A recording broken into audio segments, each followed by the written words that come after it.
Welcome to Mafia Related. I'm your host, Johnny Colatello, and in today's video, we're going to be talking about the 5 most realistic mob movies ever made, according to actual mobsters. So without further ado, let's get into the video. Goodfellas. Now this is the gold standard, and there's a reason for that. Because it's not just based on a true story. It's based on Henry Hill's story, directly. The book Wiseguy by Nicholas Pileggi, that came straight from Hill himself after he flipped. And what Scorsese did? This is key. He didn't try to make the mob look powerful. He made it look normal. That's what real wise guys always say. You believe this prick? It is realistic. You get guys like that, and they all got quiet because they know he has a temper.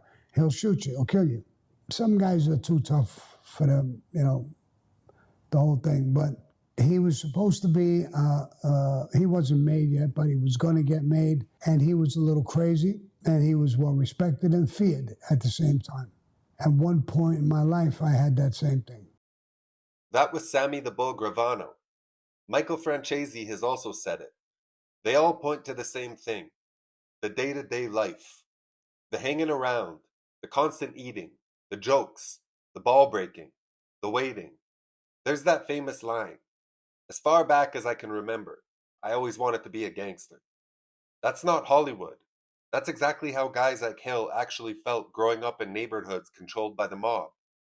And here's something people miss. The paranoia in the second half of the movie, that wasn't exaggerated. By the late 70s and early 80s, drugs were everywhere in the mob, even though technically they weren't supposed to be. And once drugs came in, everything got sloppy.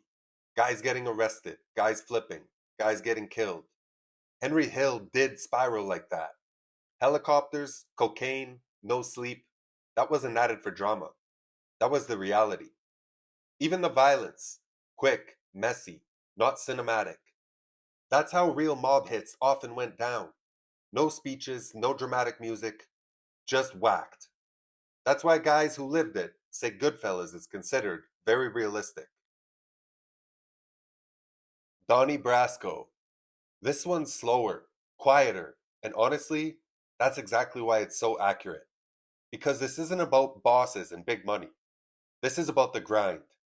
Joe Pistone, an FBI agent, went undercover for 6 years.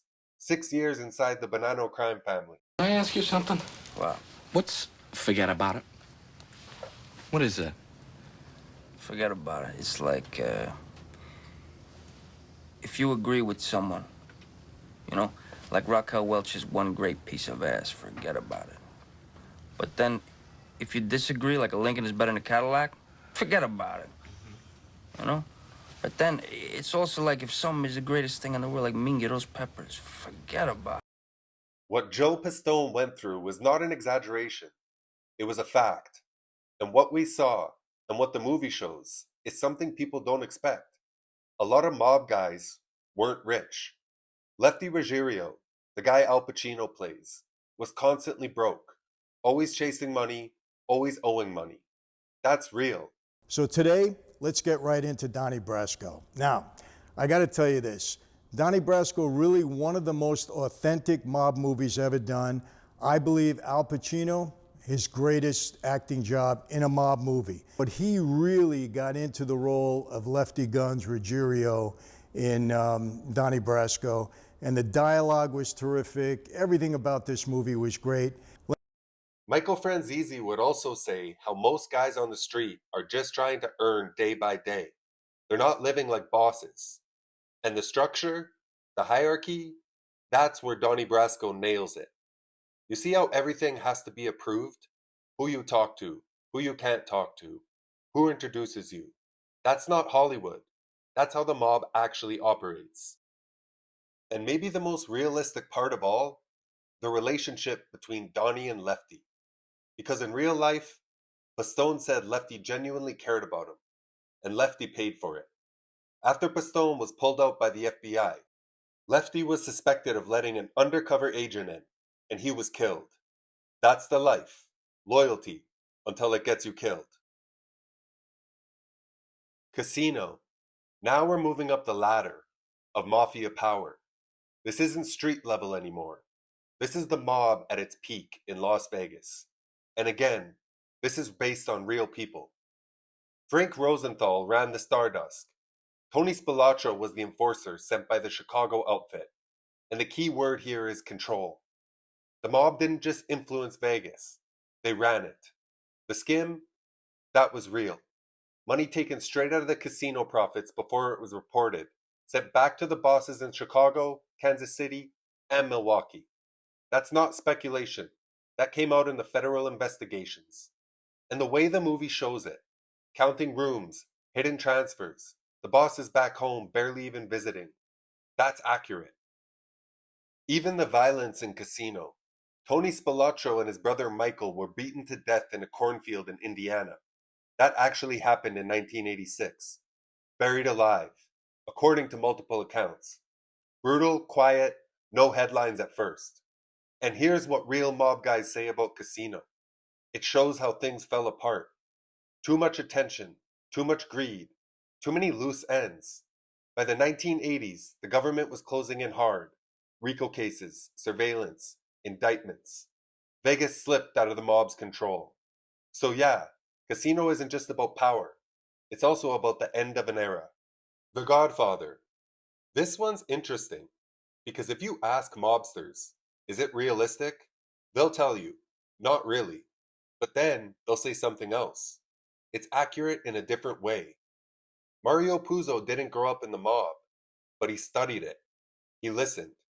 And what he got right was the structure. Boss, underboss, consigliere, capos, soldiers. That hierarchy, that's real.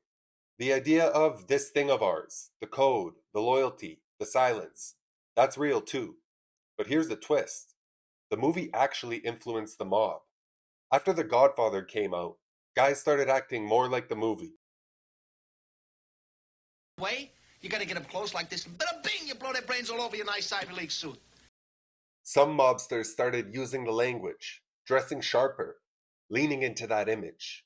Even the phrase Godfather, that wasn't commonly used initially before the film. And the character Johnny Fontaine, widely believed to be based on Frank Sinatra's relationship with mob figures. I made a video about that so you could check it out. So while the movie romanticizes things, it also reflects real cultural truths. So it's not exactly how the mob was. It's how the mob wanted to be seen. And that's why it still belongs on this list. The Irishman.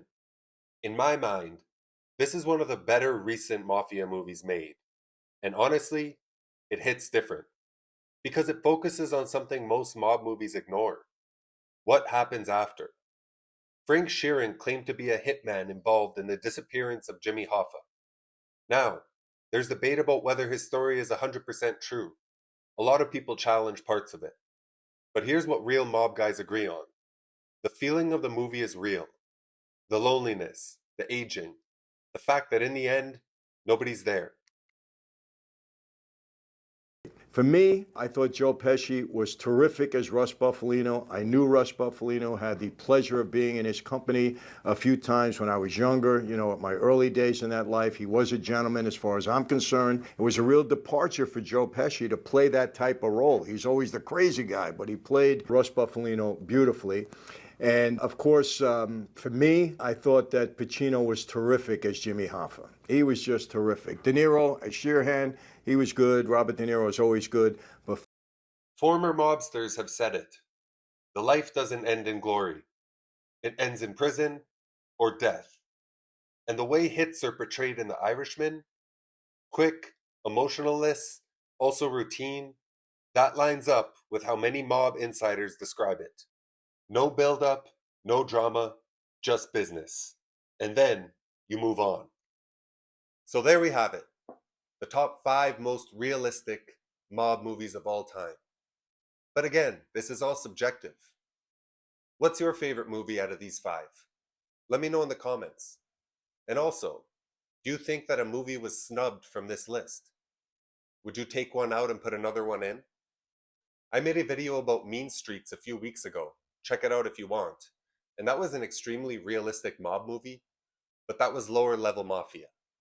These are all big time bosses and whatnot. And if you liked this video today on the 5 most realistic mob movies of all time, then please make sure to smash that like button. Until next time,